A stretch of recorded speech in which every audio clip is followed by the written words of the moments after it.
Welcome back to the channel. England, England, England.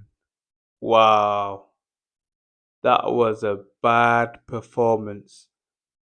That made me go to sleep. The kickoff was at 9 o'clock, but that was a struggle to watch. In this video, we'll start with England first, and then we're going to speak about Ghana. Then we're going to do some player ratings, and then we're going to see who they're going to play next. That's going to be the structure of this video. So let's start with England. England was so slow. Their build-up play was so slow from defense to midfield to striker. They had no creativity. The centre backs didn't get up the field to play into midfield at all. I expected John Stones to start because he's a ball playing centre back. When you know Ghana is playing a low block and Ghana were playing a 4-1-4-1. So they were playing a 4-1-4-1, and they were doing a low block. They knew exactly what they were doing, Ghana.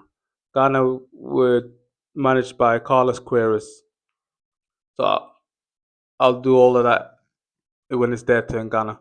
So with England, they played Pickford, Konsa, Gahey, Spence, James Anderson, Rice, Madueke, Bellingham, Gordon, and Kane. So the tempo were very slow. I expected them to play Stones because Stones is a ball playing centre back, so he can get the ball, move across, and break the lines and create another midfielder. But he didn't do that. So what's happened there is throughout the whole game is Margay tried to play forward as a ball playing centre back, but he kept on getting caught out. It happened in the second half when he lost the ball on the left wing. At one point, it was a left winger. He lost the ball and a counter attack happened, and Ghana nearly scored. So that's the mistake Tuchel did. Is he didn't play Stones. He didn't need to play Anderson or Rice. He should have played Morgan Rogers there and played Rice, Morgan Rogers, Bellingham, Gordon, Saka, and Kane. But he didn't do that. You knew Ghana were gonna play defensively all game. They didn't have nothing. They just needed a point to qualify, and they just parked the bus, a massive Jose Mourinho bus. So the other problem Tuchel had also is Spence didn't go out the inside. He kept on coming in the inside, and the space Bellingham and Rice were going into, Spence were going into there. So at one point he was screaming at him saying, "Don't come inside, go out the outside to make space for Gordon." So Gordon could go do an overlap rather than do it coming inside like he's so used to, because he's a right footer playing in the midfield. He should have played Lewis Hall there, or should have called up Lewis Hall. He's a proper left footed defender. That's the same mistake that they did in the last tournament, England. They played Trippier at left back when he's a right sided defender. He's a right back, not a left back, but they kept on playing Trippier there because they were waiting for Luke Shaw to get fit. Same thing with Spence. He's right footed playing on the left. So that don't make sense because he's used to using his right foot to come in rather than go out and out the outside. And like I said before, Thomas Tuchel had to go at him and to tell him don't go into Declan Rice's space, go out the outside. James, he didn't help Madueke at all. He didn't go out the outside at all. I've not seen him do anything really in that game. He didn't really have the ball. He didn't create anything. I've seen him take a free kick that didn't work. So James, there's no one to replace him. So Thomas Tuchel's favourite because he used to play for him at Chelsea. So there's no one to really replace him like Spence. O'Reilly came on in the second half and replaced Spence. and he looked lively because he came in field. He came in field. He had a header on the crossbar. Then what happened is the first half, no shots at all. Can you believe that? 45 minutes of international World Cup football, and there were no shots at all from either England or Ghana. At halftime, the second half started with the same lineup, and I think it might have been in the first half or the second half. It was first half. Pickford should have been sent off because he was the last man and he clattered the Ghanaian player. But the referee said it's a free kick for Pickford. Everyone was surprised because Pickford didn't even get the ball, didn't attempt to play the ball at all. He just clattered the striker. I can't remember who it was. So he should have got sent off there. So in the second half now, in the second half, England had two chances. One of them was O'Reilly when he hit the crossbar, and then the rebound fell for Harry Kane, and with his left foot, his right foot, he skied it. That was a big chance. What also Tuchel did is he, what I liked about him, he put Saka on for Gordon in the 65th minute. He put After that he put Anderson on, took Anderson off for SA, Bellingham for Rodgers. I like that when your best player is not playing, you've got to sub him. He took Rodgers on for Bellingham and then Madueke on for Rashford. But before Rashford came on, Madueke played on the left and Saka played on the right. Madueke put in some good crosses, but there weren't a Tony or a Ollie Watkins there in the strike to header in. It was only Harry Kane. Harry Kane had, I think he had only 3 touches in the box whole game. So you can see what kind of game it was. It was defense against attack, and England could not break down Ghana's low block at all. Carlos Queiroz, I have to clap my hands to you because you did a tactical masterclass against Tuchel. Tuchel had no answers at all, even with doing 5 subs actually. O'Reilly, Esse, Saka, and Rodgers and Rashford. The nothing nothing really happened. There weren't a big one-on-one chance at all for England. England couldn't create anything. The tempo was off. Against the Croatia game, there was quick football because Croatia was also attacking. England struggle with teams that defend only. And but throughout the tournament, you're not going to see that. In the knockout stages, teams are not really going to defend only, and that's what Ghana did.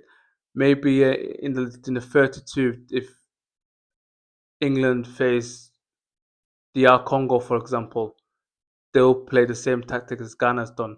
So England might get unstuck. But against Argentina, Holland, Spain, France, they're coming with attack. So it will be a lot easier for England to attack because there will be spaces for England's quick players to take advantage.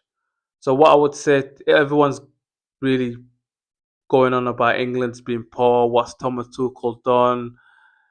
England not going to win the World Cup. How can you win the World Cup with that display? I think everyone just needs to calm down. This was just very hard game, a practice match really. It was defense against attack. England didn't have the creative players or a player that will take the game of Scruff of the neck, or a Lampard or a Gerrard or a Wayne Rooney, that type of player that would create something magical. England didn't have that because they left Cole, Foden, Trent at home.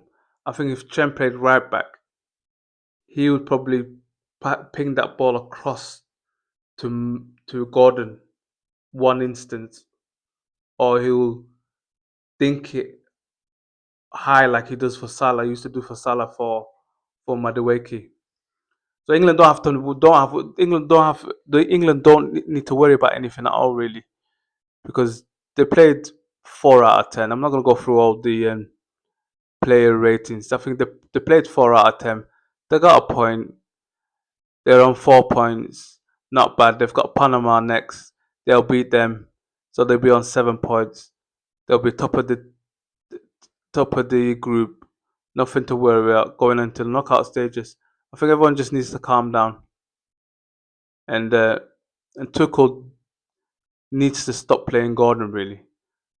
But there's no one there. I think Rashford was injured, and that's the reason why he had only 10 minutes. Because when Rashford came on, he looked more livelier, same as against Croatia. He looked more lively, but I think Rashford has got an injury, and that's the reason why Tuchel only played him 10 minutes. Now let's get to Ghana. Ghana. Well done, Ghana. You probably qualified for the next round.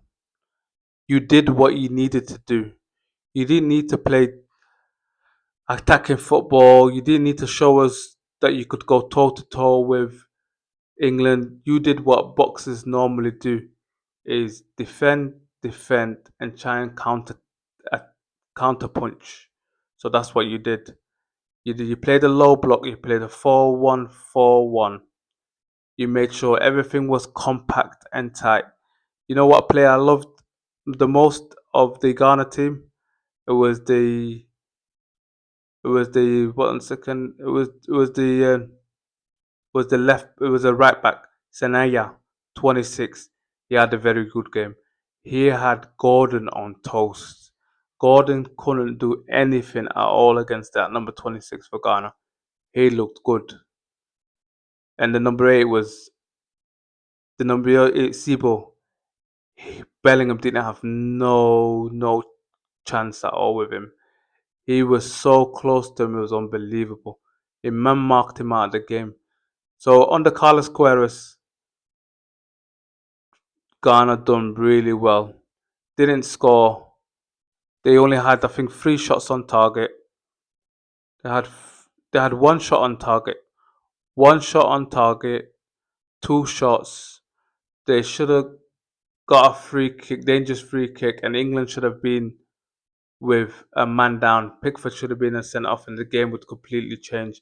And also at the end, I think Konsa made this crazy tackle, and Ghana should have got a penalty. So well done, Ghana. You played really well.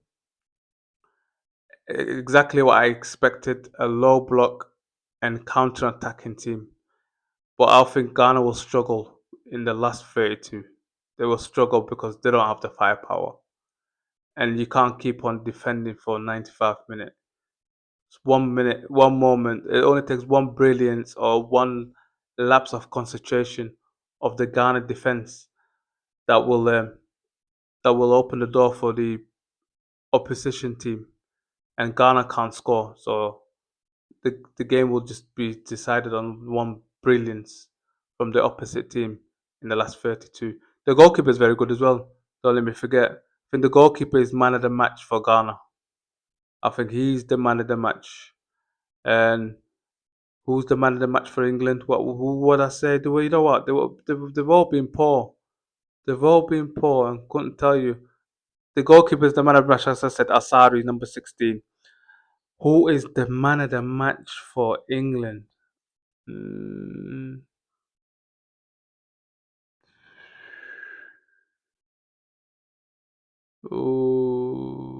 Maddy was good. Kane had that big chance. He only had 3 touches in the box. Bellingham got subbed. You know what? It's hard to tell, but it'll be Declan. Declan Rice is England's man of the match. So England play Panama next, guaranteed 3 points. Ghana will play Croatia next. Probably Croatia. It might be another 0-0 because Croatia don't even really have a player that unlocks defense or a player that can create brilliant moments. So I think Ghana will, if they play again how they played against England, they will it will be another draw. So that's it for this video. Make sure you like, subscribe, hype this video. Thank you for watching. It's another one. Let's go.